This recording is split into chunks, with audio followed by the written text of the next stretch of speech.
मेरे 9th-10th के students, आज हम आपको केमिकल रिएक्शन से रिलेटेड कुछ और प्रैक्टिस प्रॉब्लम करा रहे हैं। जैसे एसिड बेस रिएक्शन, यानी एसिड और बेस की रिएक्शन से सॉल्ट एंड वाटर बनना। जैसे HCl एसिड है, NaOH बेस है, दोनों के रिएक्शन से NaCl सॉल्ट एंड वाटर बनना, ये एसिड बेस रिएक्शन भी कहलाता है, न्यूट्रलाइजेशन रिएक्शन भी कहलाता है। और ये एक्जोथर्मिक है, यानी हीट रिलीज होती है।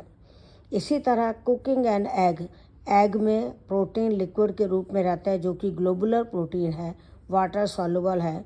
जब इस एग को बॉईल करते हैं तो बॉइल्ड एग में लिक्विड प्रोटीन सॉलिड प्रोटीन में बदल जाता है, जिसको फाइब्रस प्रोटीन कहते हैं, जो वाटर में इनसॉल्युबल है। तो ये आपसे पूछा जाएगा कि केमिकल चेंज है या फिजिकल चेंज है, तो आप लिखोगे ये केमिकल चेंज है। इरिवर्सिबल है, यानी इसको दोबारा से ओल्ड एग में नहीं बदल सकते। इरिवर्सिबल चेंज है। इसमें बायोलॉजिकल एक्टिविटी चेंज हो जाती है, यानी जो एग है उससे उसका बच्चा नहीं बनेगा, क्योंकि ये बॉइल्ड एग में प्रोटीन की बायोलॉजिकल एक्टिविटी ख़त्म हो गई है। एंडोथर्मिक है, हीट अब्जॉर्ब होती है।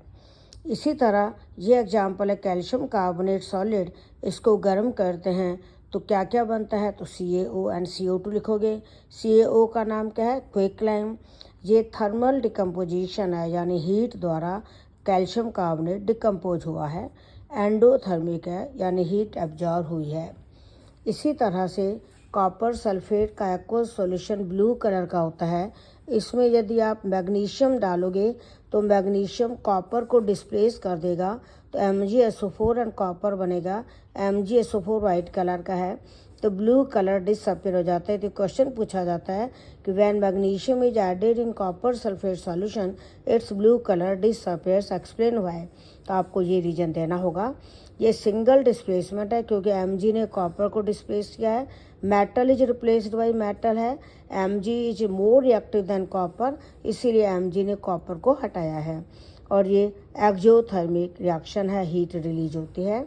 इसी तरह डाइजेशन ऑफ फूड, ये इरिवर्सिबल भी है, केमिकल चेंज भी है।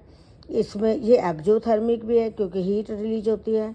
और PCl5 से PCl3 एंड Cl2 बनना, ये थर्मल डिकम्पोजिशन भी है, डिसोसिएशन भी है, रिवर्सिबल भी है, यानी दोनों डायरेक्शन में होता है। होमोजीनियस भी है, यानी reactant and product same state में है। इसी तरह N2 + O2 से 2NO बनना, ये एंडोथर्मिक भी है। सिंथेसिस भी है, क्योंकि एलिमेंट्स मॉलिक्यूल बना है।